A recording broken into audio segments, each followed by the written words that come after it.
Good morning and welcome to the Core Connection. I'm Mira Rubin here with you on Enlightened World Network. And today's topic is strength of mind. And what does it take to choose life-affirming thoughts and patterns? So it should be an interesting conversation. Before we get started, let's take a moment to get present. Let's take a deep breath in through your nose and hold it. And imagine clean, crisp oxygen flooding your lungs, flowing into your bloodstream, nourishing all your cells and all your organs, and bringing vital life energy to your body and being. And as you exhale any tension, stress, negativity, fatigue. And now let's take another deep breath in through your nose and hold it. This time, imagine brilliant, bright light lighting you up from the inside out, illuminating, electrifying, and energizing all your cells, all your molecules, your electrons, creating a brilliant beam of light and energy from your heart out into the world. And as you exhale any remaining tension, stress, negativity, fatigue. And now let's press our palms together. Vigorously rub your hands together to feel the friction, the temperature, the motion, the pressure, and the tickling and tingling when you stop. Allow all those sensations to bring you present right here, right now, into this remarkable physical form that enables you to experience life. Welcome, welcome, welcome. Good morning, Rosalind. Great to have you here with us this morning, and good morning to everybody else who's joining us. Today, we're talking about strength of mind, and this conversation comes from speaking with a client and friend who has been wrestling with sort of a repetitive thought, personal torture. You know, in a breakup of a relationship where what keeps arising is the thoughts around loss and rumination. Rumination, that's such a great word. In fact, you know, I think I'm going to look it up, but I think cows are called ruminants, I think, because they chew their cud. And so rumination is kind of like going over and chewing over an idea over and over and over. I'm just going to look it up here. Rumination. The act of pondering or musing on something written or spoken that expresses such pondering or musing, and the act or process of chewing the cud as cows, deer, and other animals do. So when we think about how we contend with certain instances of life or situations in life, and we just go back over and over and over and keep digging the trench more deeply, right? We have this pattern of thinking, and the more we repeat it, the more deeply ingrained the pattern comes. Like, well, when we say entrenched, you know, if you run a vehicle, the wheels over the same terrain over and over, it creates a rut. It deepens the rut with each passage of the wheels, right? So this is what we do when we ruminate and practice, essentially, these patterns. It's awesome when we practice life-affirming patterns, but typically what we do is we practice these negative patterns that just dig us more deeply into a rut that makes living much more difficult, that creates our own suffering and sadness. And then we do it in a habitual way. And it's just so fascinating to see myself when I do that, to see it in others. It's maddening, right? Because it's just like, it hurts when I'm banging my head against the wall. Stop banging your head against the wall. So the thing is that somehow it's not necessarily that easy to just say, well, stop. And it requires, because it is this habituated pattern, and it requires a deliberate discipline to turn your head to a different direction. And I remember when I was going through deep, deep, deep depression for a long time in my life, but I remember one time in particular where I just was so depressed, and I don't even know what the life circumstances were, but I had to make deliberate, disciplined choices to shift my being, to shift my behavior. And I know I've shared this with you before, but I remember one time in particular where I was in the shower crying and singing to try to lift my frequency even just a little. And it was a deliberate, conscious act of will to do that, because otherwise I was just going to continue down that road and dig myself deeper and deeper into this pattern of despair. And so watching this person, it's been very interesting, because they are wrestling with shifting this lifelong pattern. And interestingly, in their presencing themselves to the pattern and to the behavior and the circumstances, they're recognizing certain patterns that are even more deeply entrenched, that are informing this cyclical, kind of obsessive rumination, and how there was such a deep confusion of mixed messages around love and around caring. And this brings us to another level of patterning, that when we grow up in toxic environments where pain and love are intermingled, where domination and love are intermingled, we incorporate these mixed messages as our foundation, as our foundational definition of what love might be, or what relationship might be, or what's appropriate and what's not appropriate. And it takes conscious attention to be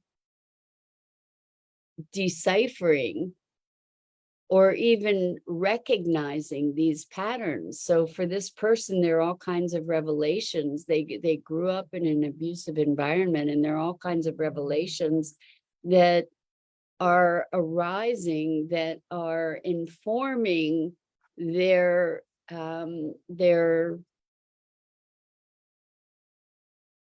work with, I was going to say struggle with, and it is moments of struggle, but not entirely, their attention to these issues,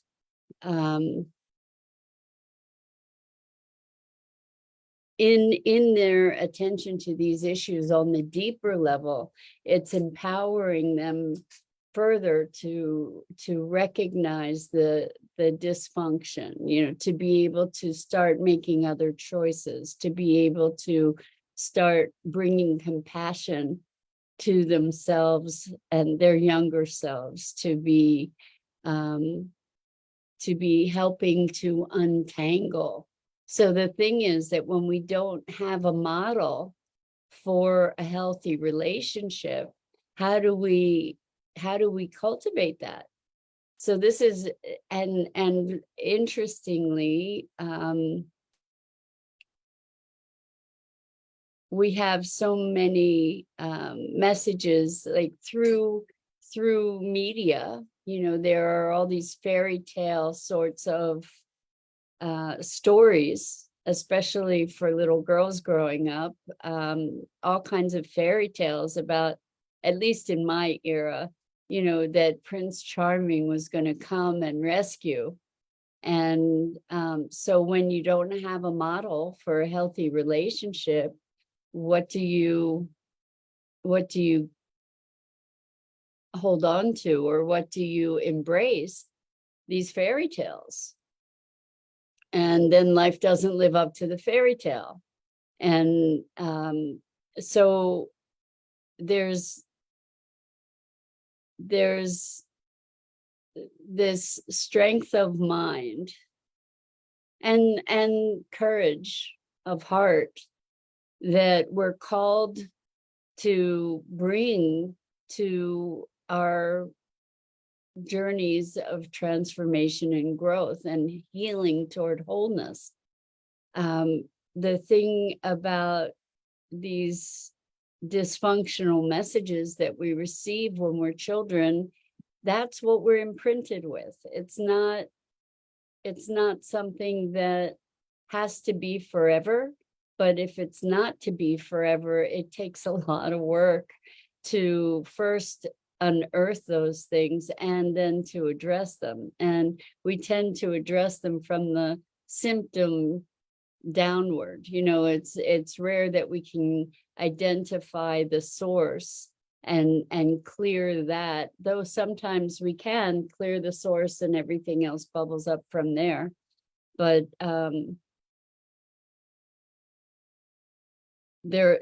we've talked about the spiral of change and transformation, and that's because there are all these different levels to the issues that we're confronted with, that as we start peeling them back, we gain a greater capability to recognize what some of the dynamics are, and new dynamics, well, not new, but new to us, become apparent. These deeply entrenched patterns. So Rosalind says, visualization during a meditation. Can you picture your sage self visiting you and giving you a message? When in that space, what message would she bring? Maybe a message will come when the mind is in a calm space. I love that, Rosalind. That's actually a technique that I do a lot with clients when they're experiencing trauma. It's often it often feels like it's in this moment, and in fact, I'll often say, and how old are you? And it turns out that they're 5 years old or 13 years old or whatever. And then we get to recognize that child self, and we bring the present self as the sage self to that child. Oftentimes the present self is able to know that that child survived, and is able to share the richness, or just the faith or the love or the compassion, just to be able to be present, the strength, whatever, to share with that child who was so deeply traumatized.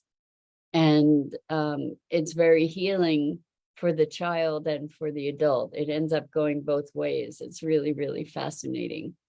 And it's important to recognize that our mind doesn't make a distinction between what's real and what's vividly imagined.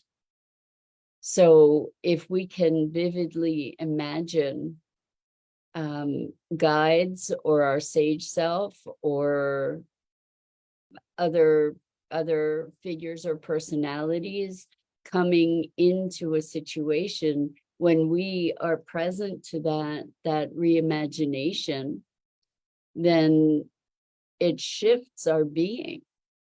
And in its way, time doesn't exist, because the past is something that we remanufacture in this moment. You know, we have certain memories, we have certain interpretations, and then we remanufacture them. It's how we repetitively ruminate on different experiences, and sometimes those experiences are beyond conscious awareness. In fact, that's often the case. And then there's something that happens, and there's a trigger, and bammo, we're in another world and not present anymore. We're operating out of being 13 or 5 or 2, whatever it is, because that instance was never healed. And oftentimes we believe that something is inconsequential or complete, when in fact it has just been segregated from our actual our current awareness, but it doesn't mean it's not operative. So Rosalind says, sounds like your guidance is very healing and transmutes pain, shifted into a different space. What changes? The thoughts don't trigger the same intensity. Yeah, so this is it's magic, the way that our minds work. And I'm glad you asked that question, Rosalind. So let's say we experienced a trauma that's arising in the context of a session. So one person that I was working with at one point was talking about this situation and then said, I hate my life. And I said, okay, so we just moved to, I hate my life. How old are you? And what's going on? And what are the feelings? And this person had lost their mother and had to make a horrible choice between their mother or their father. And at 13 years old, to put that on a child is just an abominable kind of choice. But there was a tremendous amount of guilt around it. And so going back to that child and bringing the parent even to talk to that child and allow that child to be okay, to recognize that there was no blame from the part of the parent, that there was compassion, that this child was only a child and should not have had to make that kind of decision.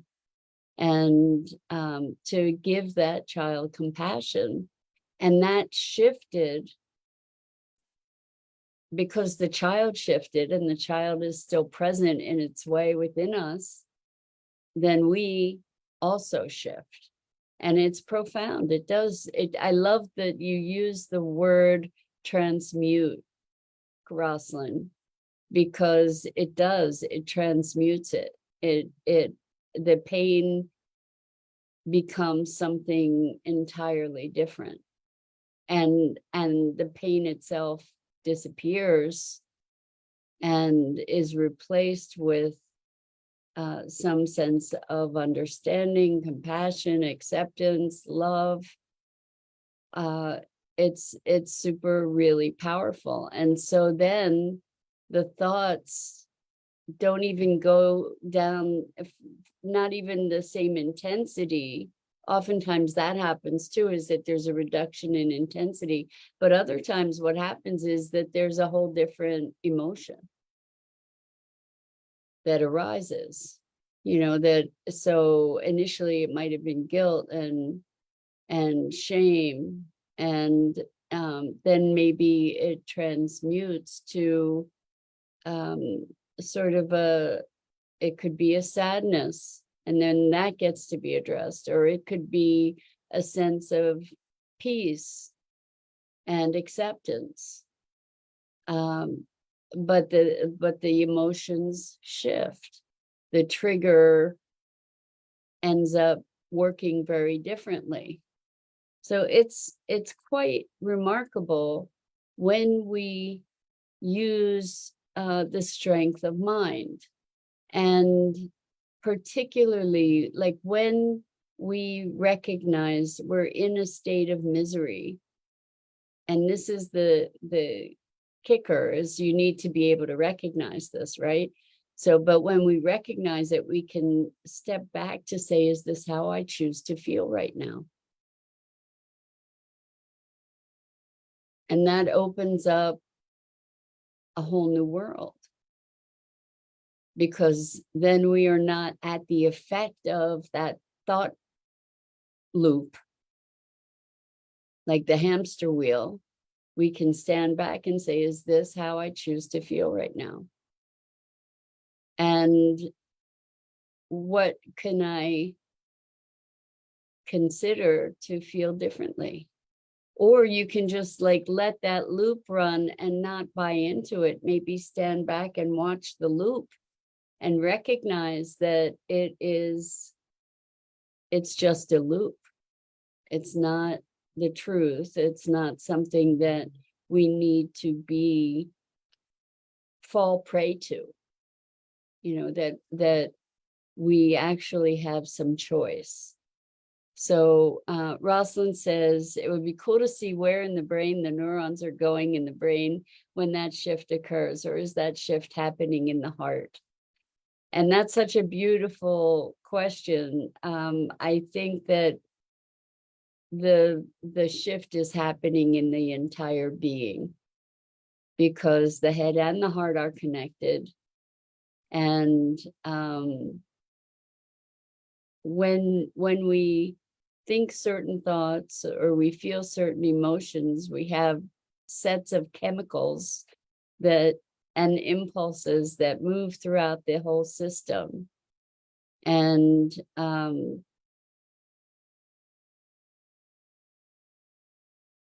I think that fundamentally, maybe the energy that drives the transformation or transmutation is emotional energy. So what's emotion is energy in motion, right? So somehow it's getting fired up and it's going through the whole system. And what I notice in this work, the core connection work, is that the emotions change more quickly than the thought pattern.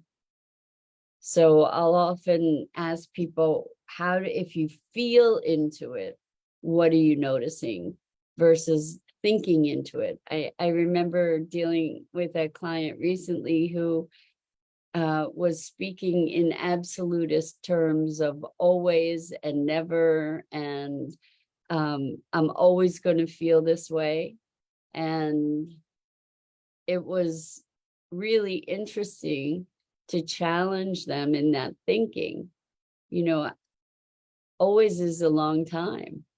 Things are the only constant is change, right? And how do you know that you're always going to be thinking that way? Are there things that you have thought in the past that you no longer think? Are there things that you had certain feelings about in the past that you no longer have those feelings about? So one of the things that I think contributes to our strength of mind is the knowledge that change happens and change is possible, and that the way this is in this moment is not the way it's always going to be. It's unlikely that it's going to continue unchanged. That's kind of the one thing we can count on, is change. So strength of mind. And really what we're talking about is activating our capacity and our commitment to choice. And when we find ourselves going back into that rut again, to choose differently, to create a new rut, to create a new path, really, or to at least loosen the wheels out of that rut so that we can find a different direction. You know, that the rut is just a rut. It's just a habit. It's just a pattern.